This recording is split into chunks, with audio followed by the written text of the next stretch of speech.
अस्सलामुअलैकुम रहमतुल्लाहि व बरकातुहू। आप देख रहे हैं मेरा यूट्यूब चैनल और मैं हूं गुलाम नबी मद्दी।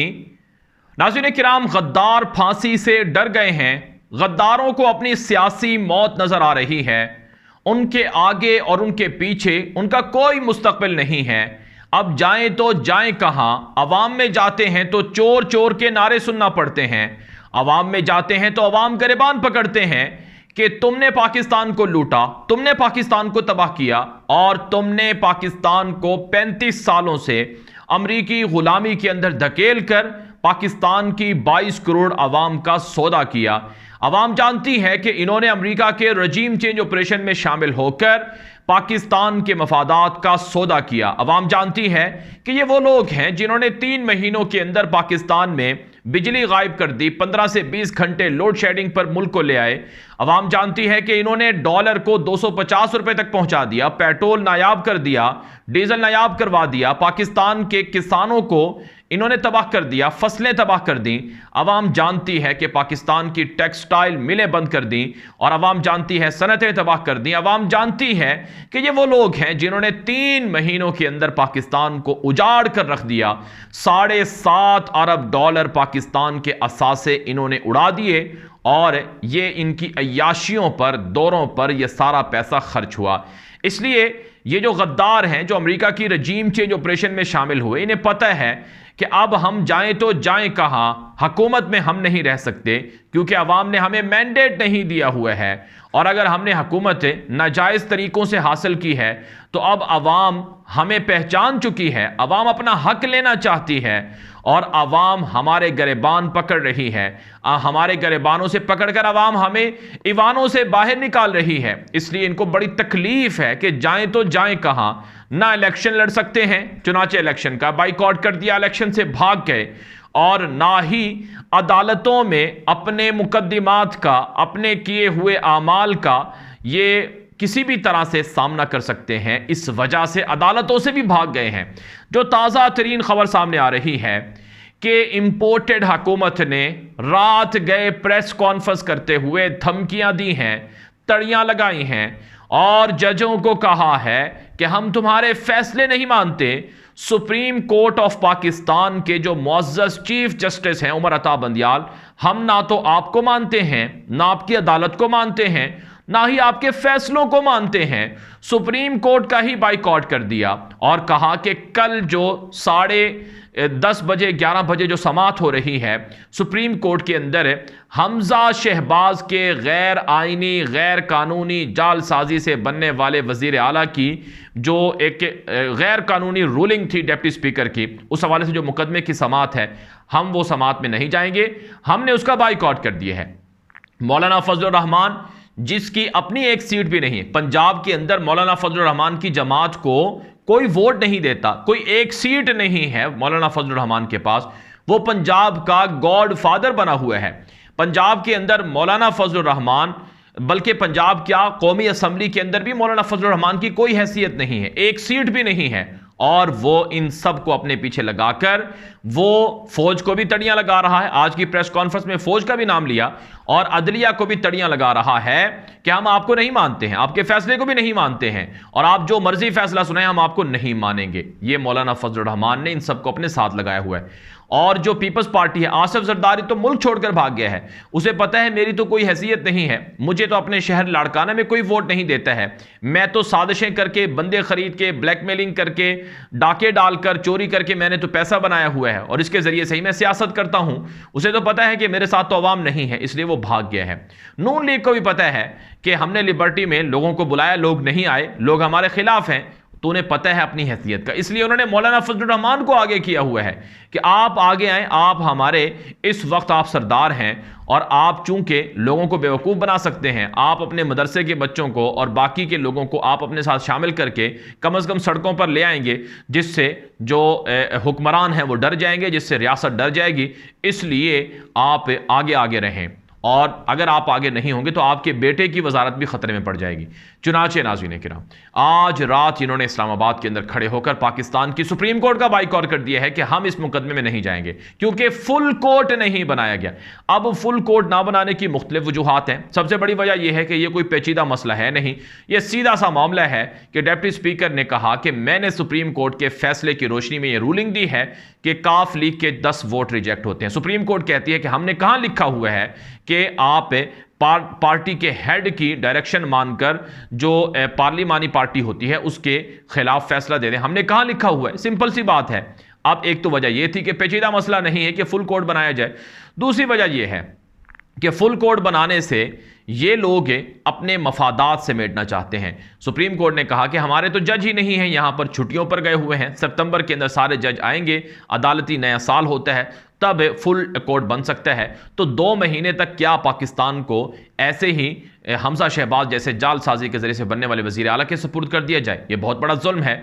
तो इस वजह से सुप्रीम कोर्ट ने कहा कि जज ही नहीं है और फिर इस मामले को हम क्यों तवालत दें, ये तो पाकिस्तान का मसला है। और इंपोर्टेड सरकार चाहती ही है कि 2 महीने तक किसी न किसी तरह से ये फुल कोर्ट का जो मसला है इसको हम लटकाएं, केस को लटकाएं, और इस तरह से 2 महीने हमें और मिल जाएंगे और हम पाकिस्तान को और लूट लेंगे, क्योंकि 3 महीनों में इनका पेट नहीं भरा है और ये पाकिस्तान को और लूटना चाहते हैं। अभी तो $7.5 अरब इन्होंने 3 महीनों में उड़ा दिए हैं। अभी अगर मजीद इनको 2 महीने देंगे तो रहे सहे जो $9 अरब हैं वो भी बिक जाएंगे। पाकिस्तान की असासे पहले ही बेचने का फैसला कर चुके हैं। इन्होंने कानून बना दिया है कि हम पाकिस्तान की जो जमीन बेचें, जो कौमी असासा बेचें, चाहे पाकिस्तान के जहाज बेच दें, पार्लियामेंट की बिल्डिंग बेच दें, सब कुछ बेच दें, हम बेच सकते हैं। सुप्रीम कोर्ट कोई भी हमें इस मामले में रोक नहीं सकता। ये इन्होंने कानून बना दिया है। तो अब आप अंदाजा लगाएं कि क्या ऐसे लोगों की बातें मानी जा सकती हैं? तो सुप्रीम कोर्ट ने वाज़ेह तौर पर इनकार कर दिया है कि फुल कोर्ट नहीं बनेगा। तो इन्होंने अब धमकियां लगाना जजों को शुरू कर दिए हैं और जजों को कहा है कि आप बिके हुए हैं, आप इमरान खान के लिए फैसला करते हैं। नाज़रीन किराम, इन गद्दारों की झूठ का और इनको आईना दिखाने के लिए इतना ही काफी है कि यही 3 जज थे, जस्टिस जो एजाजुल हसन है, जस्टिस मुनीब अख्तर है, chief justice of Pakistan Umar Ata Bandial है, यही 3 जज थे जिन्होंने इमरान खान के हुकूमत गिराने में जो सबब बनी थी डिप्टी स्पीकर की रूलिंग, जिसके खिलाफ ये लोग अदालतों में गए थे, उस वक्त अदालत ने फैसला दिया कि कासिम सूरी की रूलिंग गलत थी और कासिम सूरी की रूलिंग को गलत करार देकर इमरान खान को कहा कि आप घर जाएं। इमरान खान ने अपनी कॉपी उठाई, पेन उठाया, अपने घर चला गया खामोशी से। उसने एक लफ्ज़ नहीं कहा, उसने एक दफ़ा भी फौज के ऊपर नाम नहीं लिया, बल्कि कहा कि फौज तो हमारी है, एस्टेब्लिशमेंट हमारी है, ये इदारे हमारे हैं, अदलिया हमारी है। कहा कि मैं फैसला मानता हूं, मैं मानता हूं, अगरचे दिल मेरा राजी नहीं, लेकिन मैं मानता हूं। लेकिन इमरान खान ने कभी जजों के खिलाफ, कभी अदलिया के खिलाफ अपनी कौम को नहीं भड़काया, ना अपनी एस्टेब्लिशमेंट के खिलाफ, ना अपनी फौज के खिलाफ। लेकिन ये लोग तो इस कदर रोने लगे हैं कि मैदान छोड़कर भाग गए। कहा था इन तिलों में तेल नहीं है, ये नहीं लड़ सकते, ये मुकाबला नहीं कर सकते हैं। हम पिछले 5 महीने से आपके सामने ये सबूत रख रहे हैं, ये चीजें बता रहे हैं और इनको भी बता रहे हैं कि आप इमरान खान का मुकाबला नहीं कर सकते हो। आपके पास कोई नजरिया नहीं है, कोई नैरेटिव नहीं है, आपकी जेब में कुछ भी नहीं है। आपने सिर्फ 35 साल मुल्क को खाया है, आपने 35 साल पाकिस्तान को गुलामी में धकेला है। इमरान खान के पास उसके साथ अवाम है, क्यों है? क्योंकि वो मुखलिस है, ईमानदार है, क्योंकि उसके ऊपर इस तरह के इल्जामात नहीं है जो आपके ऊपर हैं। आपका तो वजीर आजम जो शहबाज शरीफ है, ये 40 अरब रुपए के करप्शन में जमानत पर है, मरियम नवाज जमानत पर है, नवाज शरीफ खुद जमानत पर क्या, बल्कि वो तो अपना इलाज करवाने गया था, 2-2.5 साल से आया ही नहीं, डर कर बुज़दिल होकर वहां बैठा हुआ है। और जरदारी अरबों रुपए इसने चोरी किए, दुबई के महल्लात खरीदे, लंदन के अंदर छुपाए, ये सब जमानतों पर हैं। और ये मुकाबला कैसे करेंगे? अवाम इनकी असलियत को जानती है, इमरान खान का मुकाबला कैसे कर सकते हैं? उसके साथ अवाम खड़ी हुई है। अब नाज़रीन किराम क्या होगा? इन्होंने सुप्रीम कोर्ट का तो बाइकआउट कर दिया है, सुप्रीम कोर्ट अपना कल फैसला सुनाएगी। सुप्रीम कोर्ट ने इनके वकला को सुना, वो मुतमईन ना कर सके। अब जबकि फैसला आएगा तो एक तरफा फैसला नहीं होगा और यह फैसला हकाइक पर मबनी होगा। और यह फैसला ये अगर नहीं मानेंगे तो रियासत अपना फैसला मनवाएगी, जो कानून नाफिज करने वाले इदारे हैं वो अपना फैसला मनवाएंगे और आप देखेंगे कि ये मानेंगे। और अगर नहीं मानेंगे तो फिर इनको लग पता जाएगा, और अगर फिर भी ये हरकतों पर बाज आएंगे तो हरकतों से बास नहीं आएंगे, तो फिर इन गद्दारों को सरेआम लटकाया जाएगा। यह 22 करोड़ अवाम ने फैसला सुना दिया है। अवाम अपने हक पर डाका मारने नहीं देगी। जिस तरह से पंजाब के 20 हलकों में इन्होंने पूरी स्टेट मशीनरी को इस्तेमाल करके धमकियां देकर लोगों को डरा धमकाकर वोट में धांधली करने की कोशिश की, लेकिन अवाम ने अपने हक पर पहरा दिया और इनको डाका मारने नहीं दिया। इसी तरह से ये क्या समझते हैं कि ये सुप्रीम कोर्ट को डरा धमकाकर अपने हक में फैसला लेकर सुप्रीम कोर्ट पर हमला कर देंगे? ये क्या पाकिस्तान के इदारों को तबाह कर देंगे? ये क्या ज़बरदस्ती हुकूमत के साथ चिमटे रहेंगे? इनको घसीट कर बाहर निकाला जाएगा। अवाम जानती है, अवाम अपना हक लेना जानती है, और अवाम जिस तरफ होती है उसी की बात मानी जाती है। लेकिन यहाँ पर एक बात याद रहे नाज़रीन किराम, अगर ये मुल्क के अंदर खून खराबे की, इंतशार की, खाना जंगी की कोशिश करेंगे तो इनके हाथ में कुछ नहीं आएगा और ये हमेशा के लिए दफन हो जाएंगे।